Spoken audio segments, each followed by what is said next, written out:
Welcome to the Smart Business Revolution. Revolution. Revolution. Revolution. You want a revolution? You say you want a revolution? Revolution. The revolution. It's going on right now. Welcome to The Revolution, the Smart Business Revolution podcast, where we ask today's most successful entrepreneurs to share the tools and strategies they use to build relationships and connections to grow their revenue. Now, your host for The Revolution, John Corcoran.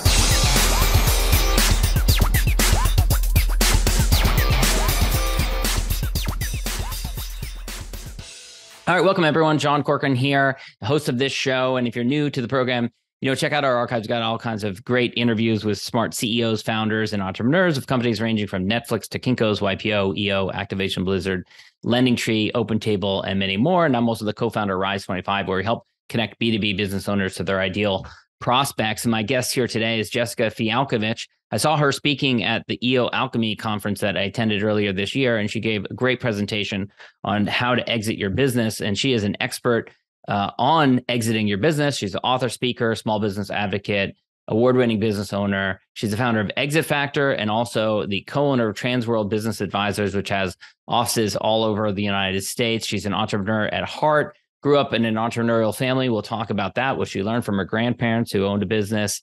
And she's also active in EO, Entrepreneurs Organization, which is how we connected, and the co-host of the Deal Board podcast. So go check that out. And her book is Getting the Most for Selling Your Business, How to Get Top Dollar for the Company You've Nurtured for Years. And of course, this is brought to you by Rise25, my company, where we help B2B businesses to get clients, referrals, and strategic partnerships with done-for-you podcasting, content marketing. And you can learn more about what we do at rise25.com. All right, Jessica, pleasure to have you here today.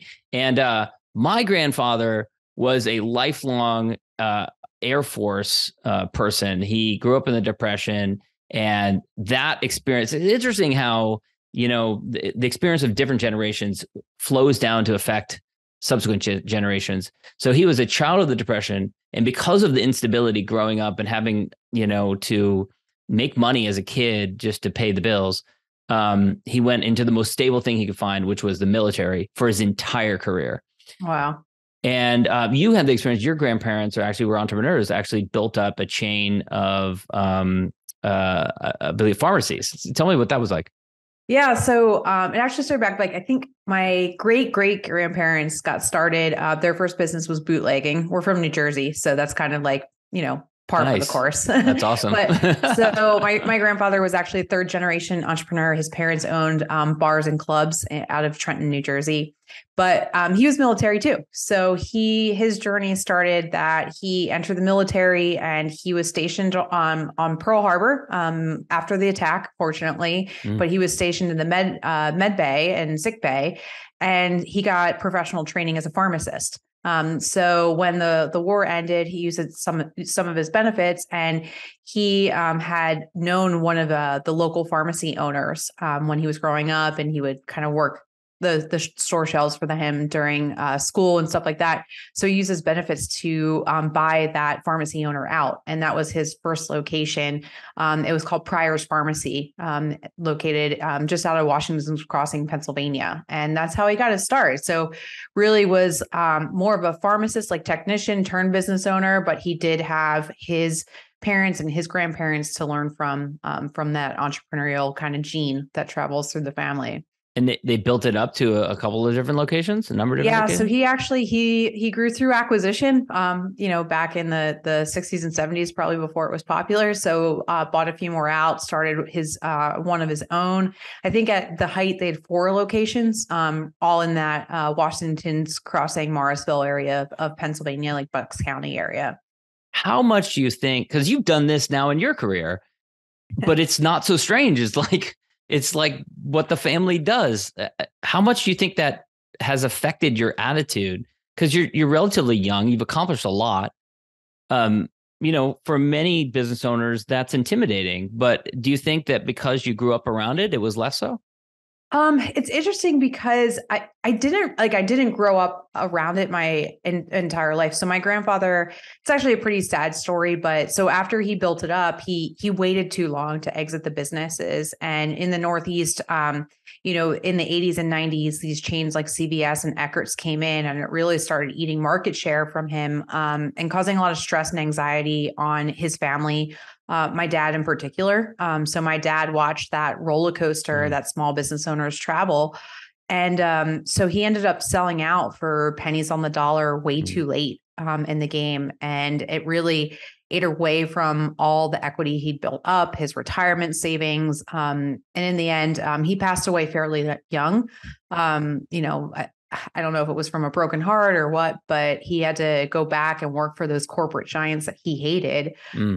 So it was interesting. So I saw it as a young child, and then he passed away when I was just 12. So the influence I mostly got was from my parents, and the overwhelming, resounding message that I got from my dad was enter a career that's super stable. Get a good job, good benefits, pension programs. So my dad entered the education system. He was a school administrator for his entire career, super safe job, first generation in, four to skip that entrepreneurial path. But so that's what I grew up around. And it really wasn't until I got into entrepreneurship, and my sister's an entrepreneur too, until we took that path where my dad was like, what happened? Like, I raised you guys not to do this. And then the whole story of my grandparents came out, and I kind of have fuzzy memories of the pharmacies and stuff, but I was super young. So it's funny. It's I don't know, maybe it's more genetic, more, nature versus nurture. But it is funny when I talk to my dad now, and he's like, I raised you guys not to go down this path that my parents did. And two of my three daughters went down this owning your own business path. So it must have been hard for your father growing up around that and seeing that whole thing unwind. Was he relatively young when that was happening? It was pretty much through his whole childhood. Right. So there was peaks and valleys, and probably more valleys towards my father's high school and college years. And as he was, leaving college and starting his family. But yeah, when we talk about it, it's just it was just very up and down, and some years are great and some years are terrible. And there was a lot of stress and anxiety, and my dad just didn't want that for his life and his family. Yeah. So for you, once you got into the working world, you actually were working in marketing for the Philadelphia Eagles and Flyers before you got into entrepreneurship, and relatively natural path. Went straight from working for a professional sports organization to opening a wine shop. How did that come about? Yeah, there was also a pause in there too, where I worked for a big commercial real estate developer out in New York. And that's how I met my husband and everything. But it was during the 2008 crisis. So we were with the commercial real estate development company at that time. That's a tough time to be in commercial real estate. Yeah, and we were funded by this little bank no one heard of called Lehman Brothers. So we know how that story ends. Fortunately, we did get a bit of a runway of we knew the layoffs were coming, and we were able to prepare for that for about 8 months. And my husband also grew up in an entrepreneurial family. So his parents were in wholesale seafood out of Philadelphia, and he was groomed to own a company, right? So his whole thing was go learn corporate for a few years, and then I'm going to go do my own thing. But did he never did that, never went into the family business? No, it's a whole separate story for a different time. I'm going to have to interview him. Yeah. So when 2008 hit and we were looking at layoffs, we both had this conversation of, I was groomed for this super safe career that if I worked for a big company, my future would be secure. And the realization I had was that it was absolutely the least secure path I chose, because here's some dude in some New York high rise that has no idea who I am. And he's just slashing budgets, right? And I'm just a list on a spreadsheet. I have no say or control over that situation. So our friends had owned a super cool little boutique wine shop that at that time we were making frequent trips to the wine store. And was this in New York? This is actually, we're living in Aspen, Colorado. We were doing a redevelopment project for them out there. And so we're at the Aspen wine store. It's called Grape and Grain, still there, fairly frequently through this period. And one day we're like, why don't we just start a wine shop? Like, why don't we just do what Grape and Grain does, but we'll do it somewhere warmer. And we'll do it somewhere differently. And so that was about as much thought as we had into the marketplace. We picked Naples, Florida, one, because it's one of the largest wine luxury markets in the country. And two, my in-laws had a house and a boat there that they weren't using. So good for startup, low overhead, right? Yeah. And and we were off and running within probably like, I'd say within 2 weeks of our layoffs that we knew we were coming. We were on the road and forming our business operation in Florida. Helpful to know that was coming. I'm also fascinated by people that start a business and the noise that they hear from family members. So you had your father who probably was not too thrilled when you said you're going to go start this business, but also this is 2009. Lehman Brothers has failed. That's not the only business failing. Banks are going out of business. People are out of work. And you're like, we're going to move to a new city, new industry. I'm going to open a high-end wine shop. There must have been other family members and friends who are like, Jessica, what are you thinking? Yeah. And it's totally. And it was also the second move across the country I had made for Al within like an 18-month period. So I'd like just moved from Philadelphia to Aspen for this guy, as my, family and friends You were said. married Now, yet. Okay. Not married yet. He proposed right before we made the second move, which made them a little bit more, more secure in it. But yeah, there was a lot of noise. I think it was helpful too, though, because like, look, our job prospects in Aspen were really poor. And Aspen is one of the most expensive places to live in the country. So like we had to leave. Right. So we didn't get a whole lot of pushback from our friends and family there.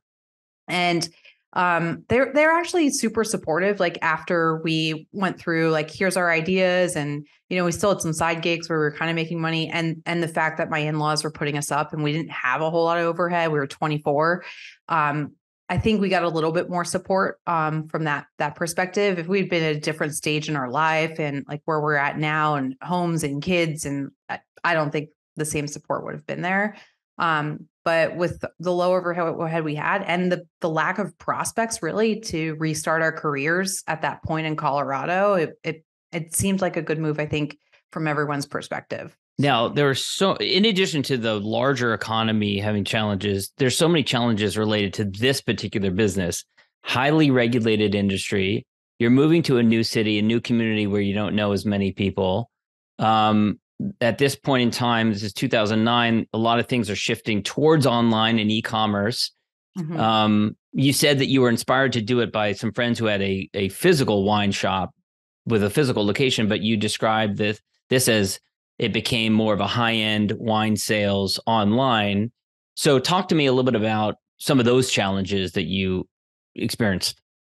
Yeah. So our vision at first was just to replicate the retail store that we used to frequent in Aspen. And we got that off the ground fairly quickly. We met a commercial real estate broker at the time, Paige Eber, who's now one of my closest friends, just randomly through a connection. And she got us up and running in a great retail location and introduced us to all kinds of people in the community. So that the physical location was up and running fairly quickly. We were profitable within months. It also helped out. Like, you hear these stories about why it's good to start a business in a recession or a depression. Right. And we were the beneficiaries of that. I mean, our rent was like next to nothing. I mean, months, I think we almost got a full year of free rent, which is like unheard of these days, and paid for TI. Our vendors were willing to extend us terms as a new business that you normally wouldn't get, but they weren't selling anything to anybody. So they're like, all right, well, at least these guys are willing to buy something from us. So that helped us all overcome some of those challenges, because we didn't have a lot of funding. We had our severance packages, some credit card debt, and that's pretty much what we launched the business with. I think maybe 25 grand in total. And I think we borrowed another 25 for my father-in-law. So 50,000 total to open a full retail storefront. And we were able to stock it fairly quickly on vendor terms with, 6 figures in inventory. So that was the whole vision. But as I mentioned, Naples is a luxury market. So at that time, a lot of the other luxury retailers in Naples and across the country were going under, or they weren't taking what's called their allocations. So allocation, like wine is highly allocated. Like you have to actually apply an interview to sell for some high-end luxury brands. And at that time, all those retailers that were selling those brands had cash flow issues. So they weren't taking their allocations. And this luxury wine was sitting just on the shelves. And there was this key day that I think we were probably open 4 weeks. And this gentleman, also a really close friend of ours now, Stephen Grant, strolls into the store, and he's super soft spoken. And he pulls me aside and he was like, you don't have great wine here. And I was like, okay. And I was like, well, what do you want? Listening to your customer. And so he gave me a list of wines, and he's like, go to your vendors and ask them if you can get these wines for me, and I'll be back in a week. So I call my vendors and they're like, sure, like nobody ever wants these wines. So I buy Steven the cases that he wants. And what he had set us up to do that I didn't realize is sometimes to get those highly allocated luxury wines, you have to buy off brands of the same producers that nobody would want to buy. Right. Yeah. So was that the list of wines he was giving you? Was it the off brand or the it was the off brand. It was like the stepsister, like the redheaded stepchild that no one would want of those brands. Why did he come in and do this? What was the motivation? Steven's just like a great guy. And I think, he really was honestly trying to help us out. Also the store he had been going to previously no longer had cash flow to get the wines he wanted. And I know, and it'll be interesting when he hears this, I know he knew what he was doing and being able to set us up to get these luxury brands. But as soon as we started buying those cases for him, we were on the approved list for the luxury brands that we could make thousands and thousands and thousands of dollars with. And that changed the whole trajectory of the company. Once we started getting that stuff, we took advantage of the online e-commerce marketplace that you mentioned was starting up. Gary Vee was really pioneering that from a consumer standpoint. But we really dove into this collector market. So the stuff we were putting online was, $500 to $25,000 a bottle, not like your regular $50 bottle that you can get at Total Wine. So that's what set up that direction. And then we started working with collectors all over the US, into Canada, Hong Kong, just because we were able to buy these really specific brands. And talk about some of the challenges of developing this online platform, which is, distinctly separate from the retail platform, has its own set of challenges. Oh, God, yes. So regulation was the number one challenge. So when you get into wine shipping, especially at that time, because it was still relatively new, so the regulators didn't know how they were going to handle it, especially from retailers. Like they had rules for wineries and things like that. But going from a retailer direct to consumer, there's a ton of different regulation. Every state had its own different set of rules. And there weren't, like, now there's sophisticated softwares that can help you figure all those out. But at that point we had to do it manually, and figure out what the different rules were. We were super lucky. We had such a loyal customer base that, like, for example, you can't ship to Pennsylvania. It's a control state. We would have people, we would ship to across the border to Ohio, and our customers would drive from Pittsburgh to Ohio to pick up our shipments. But crazy stuff like that. And then we were dealing with insurance issues too. Like I mentioned, some of our bottles were thousands and thousands of dollars. So we had this one order where we were shipping, it's called DRC. It's one of the most expensive wines in the world. And we were able to get a few cases of their expensive wines. And we're shipping it to Hong Kong to go on the auction markets there, but we had to ship out of DC. And so, we call FedEx, and I think the package was like, our cost was probably total worth like $20K, but like the total retail value was well over $100,000. Right. So you're talking to FedEx and they're like, are you going to insure this? And they're like, no, we're not going to share that. Like, we'll give you like insurance for $5,000 or whatever. So, crazy solution stuff. Like my father-in-law ended up driving it up to DC. And then we were paranoid. So we had it like bubble wrapped in the back of the car and like temperature control, because you got to worry about that with wine. So as much as opportunity brought us, that really was why we ended up getting out of the business was the regulation and all the different rules and challenges. All the headaches. That it was a lot of headaches. Yeah. And that's interesting in itself, how entrepreneurs then go to a next business that doesn't have the same constraints that the previous one does. But how did you end up selling it within 3 years of starting it? That's fairly early days for a lot of businesses to sell. Yeah. So we were done. I mean, we were done with the regulation. I mean, also like with that expansion, we're working retail hours still. We have a retail staff, and then we're working across time zones, really from the East Coast to Asia. And it was just insane and ridiculous. And we were totally burnt out. So I did what I tell my clients now never to do, is I just woke up and one day I was like, I'm done. We're putting the business on the market. If you look at mine and my husband's disc assessments, we're both like 98% Ds. So we make super fast decisions. So it was literally like within 24 hours, we had the business on the market. And we were fortunate, like the market had come back, right? And wine was doing really well, it was exploding. The economy was coming back. And so we were able to sell the business in less than 30 days. I think we hit the right time for it. We also kind of saw the writing of the wall with the competition was going to start to increase again, especially on that online side. And really, wine's a product. So if you're reselling a product, the only real war you can have with your competitors is a price one. So what were some of the takeaways from that experience of selling that business? Don't sell it so quickly. Prepare a little bit more than 24 hours. Definitely prepare. Like, we had an amazing financial transaction, but the stress and anxiety around it was way too much. And honestly, I keep saying, like, we got really lucky. Like, the buyer who bought our business was very forgiving. We were not well prepared going into due diligence.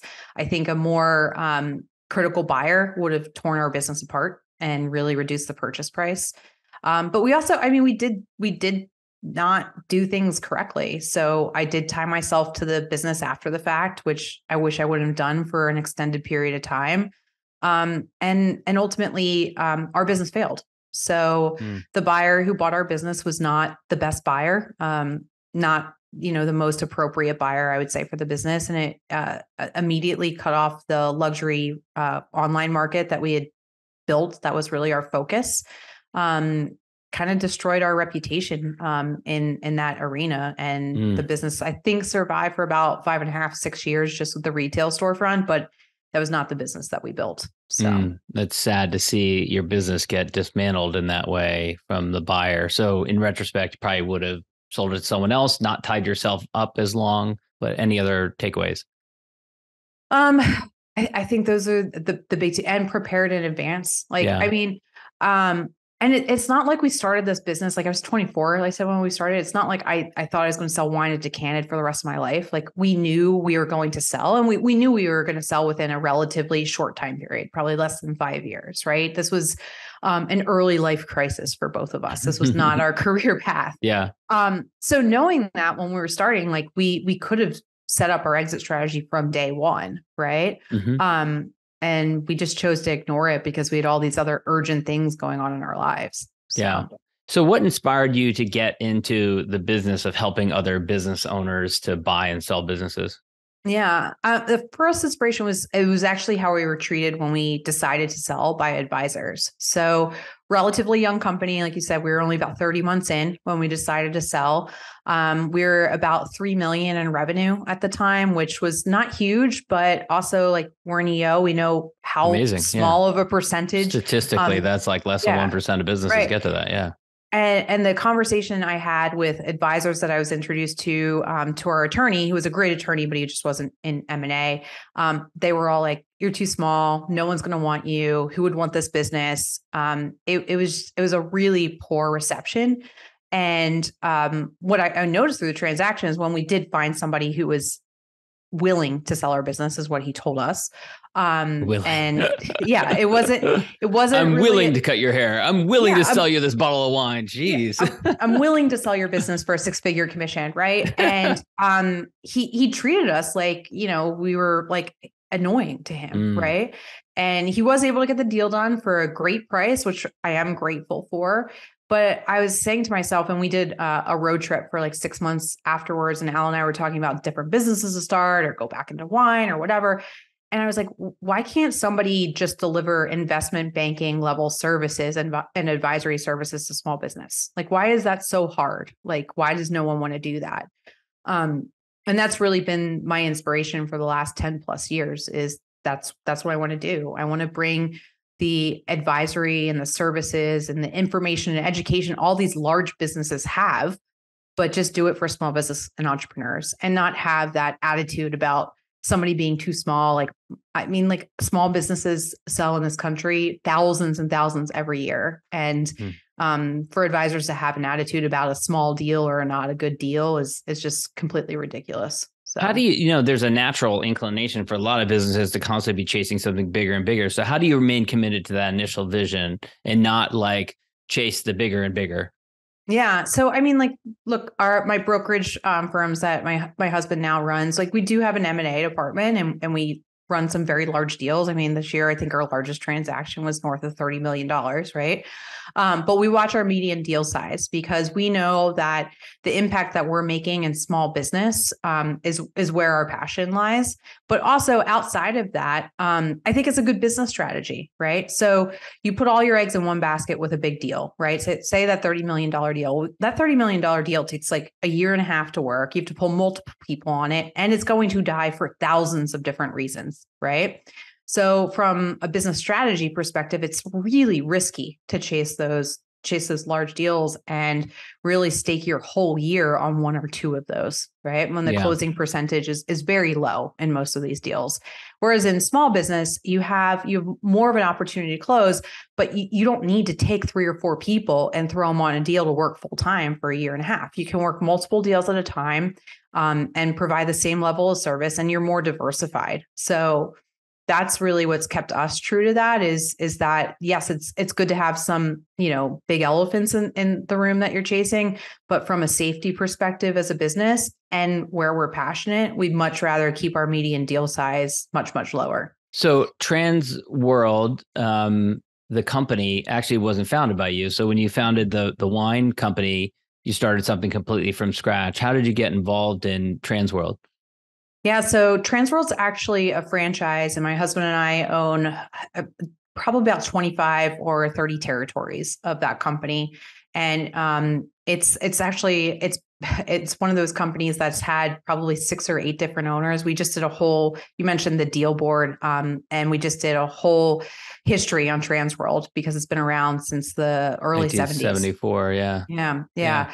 So currently it's run by Andy Cagnetta. He's been the president and owner for 25 years now. And through just random circumstances, we were introduced to Transworld, introduced to Andy. And that was kind of what I was looking for when I was talking about those services for small businesses and being able to broker and provide advisory services for small businesses that are looking to exit. And we really connected on 2 things. One, we're both from the same areas of New Jersey. We actually grew up in the same shore town in the summers. I think Andy, also there's a story we tell on the deal board. He used to clam for Al's uncle. So Al's whole family was in the fish industry, and Andy had started a business reselling clams to one of Al's uncles.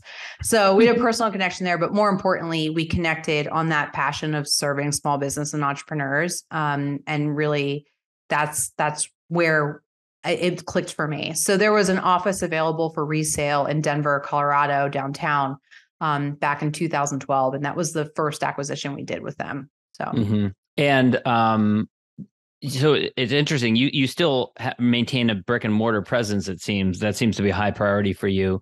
Even, we're recording this in December of 2022, even after a couple of years of COVID and things kind of becoming, less location dependent. Talk a little bit about, why you've taken that approach. Yeah. So we bought our building back in 2019. We bought our first office back in 2017. So one, things have changed a lot, but two, they still haven't changed that much. So when we're working with business owners that are looking to exit, specifically small businesses, we have two issues. One, confidentiality is key. So we need to meet in a really neutral location where there's not going to be any of their customers or any employees that can overhear conversations. So we don't want to meet at their locations for any of these transactional conversations that are going on. The second is that it's more emotional than you would think, right? Selling your business, and we went through this too, even with a business that I wasn't super emotionally tied to. It's especially if you're going through it your first time, it's really removing a part of yourself, a part of your identity, and having that personal and emotional connection with our clients is super important to us and super important to them, to be able to do stuff face to face. So we've maintained physical locations in all the markets that we operate in. Yeah. I'm going to ask a super wonky, nerdy question, but this is inspired by your talk that I saw you gave. So without getting too far into the weeds here, so all of these businesses, or many of these businesses, are based on profit or EBITDA, and a multiple of that. You had an interesting, innovative idea around starting a separate company, LLC, where you ran a lot of the expenses through because it would help with maximizing the value. I'm probably completely oversimplifying what you explained. Can you explain in your words that idea? And I will use the caveat that I'm not an accountant or a lawyer. So if you're listening to this, please run this by your accountant or your lawyer. But we've seen a lot of our successful clients use this strategy. So there's something called add backs to EBITDA or adjusted EBITDA that's become very popular in the entrepreneurial communities lately, where it's basically run all your personal life expenses through the business. And then at the end, when you want to sell it, you just add those back and nobody cares.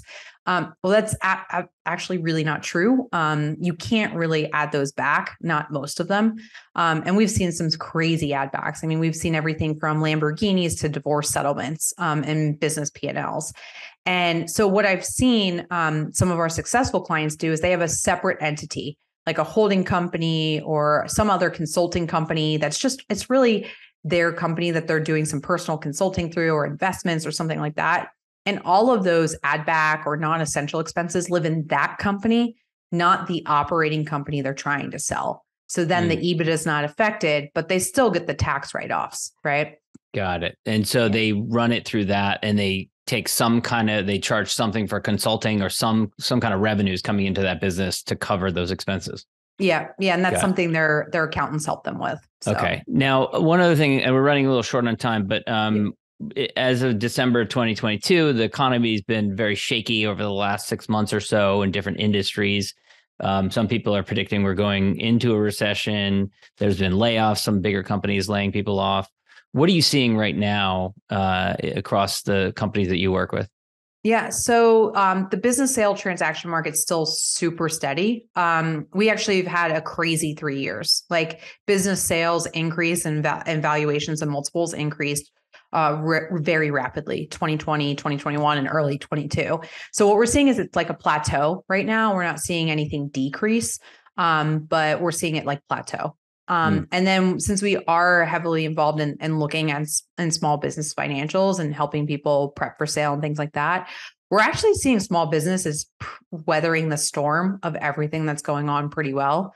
We haven't seen a huge number of drop-offs in revenue or profitability. Small business owners have been really good at increasing prices consummate to what their expenses are. So their profit ratios are maintaining. So we're pretty bullish about small business and the business for sale market in the future to come. It's also, we really benefited from that great resignation and these layoffs. So I don't remember if you remember my talk, John, but 80% of all business buyers are actually individuals coming from corporate jobs and corporate worlds. So there's this really interesting dynamic with supply and demand is when a lot of people resign from corporate to do their own thing, the valuations actually go up. That's what happened in the last 2 years. And now when we're seeing all these big corporate layoffs, that's good for small business sales too. So. Interesting. So it's kind of an inverse correlation effect for you, as far as your industry goes. Yeah, because they're the demand. right? Yeah. So if we have more buyers demanding a smaller supply, that helps. Yeah. I want to ask you about how you've managed. This blows my mind you're doing kind of a roll up, acquiring these different franchise locations. You had an assistant business that you ran with your sister, one with your, two businesses with your husband. You have multiple businesses and roll ups. How do you manage all that? I mean, it's the standard question, like amazing team and amazing help. Like we really do. We do have business partners in all of our businesses. So it's not just my husband and I just running everything ourselves. Right. And then we have an incredible leadership team and support team personally. Like, so we have support at home too for my son and for our personal lives. But there's no way we wouldn't be able to do it without all the people that are around us. Yeah. I want to wrap up, Jessica, with a question I always ask, which I'm a big fan of gratitude, and especially expressing gratitude to those who've helped you along the way, mentors, friends, peers, contemporaries. Who would you want to shout out and thank? Yeah. So I've got 3 mentors that have really helped build my career and make me the entrepreneur I am. One is Andy Cagnetta, the CEO of Transworld, who we talked about earlier. The second is Ray Titus. He's my partner in Exit Factor. He's also a co-owner of Transworld Corporate. So he's really helped develop me as an entrepreneur over the last 10 years. And the last is my good friend, Heidi Ganal. She was the founder of Camp Bow Wow. And she's really taught me how to balance all that because she founded this giant franchise company, but she also has 4 kids and has really helped me with that journey too, of how do you balance entrepreneurship, family, and your personal life. I actually have 4 kids as well. So I'm going to have to look her up and see what the secret is because I certainly haven't figured it out. Jessica, this has been great. Thank you so much. Where can people go to connect with you and learn more about what you do? Yeah. So exitfactor.com/podcast has all my contact information. And we also have a cool free self-assessment for your business as well. And you are also launching in a couple of months, 2 months or so in January, you have your master program. Yep. So we have a master program that helps business owners prepare their companies for sale. And we do a big kickoff every January as part of strategic planning. Cool. So people have to check that out as well. Thanks, Jessica. Thank you. Thank you for listening to the Smart Business Revolution podcast with John Corcoran. Find out more at smartbusinessrevolution.com. And while you're there, sign up for our email list and join the revolution. Revolution. And be listening for the next episode of the Smart Business Revolution podcast.